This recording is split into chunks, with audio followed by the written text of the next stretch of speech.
Hi friends, দেখো কলমি শাক নিয়ে এসছে। আমি সুন্দর করে পরিষ্কার করে বেছে পলিথিন ভরে রাখছি।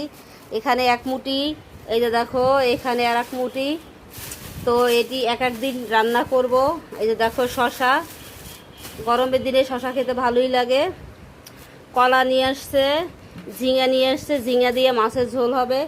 তো বন্ধুরা, যারা কাজ আগাইয়ে রাখতে চাও এভাবে আমার মতো শাক বেছে সুন্দর করে পলিথিনে ভরে রাখবে।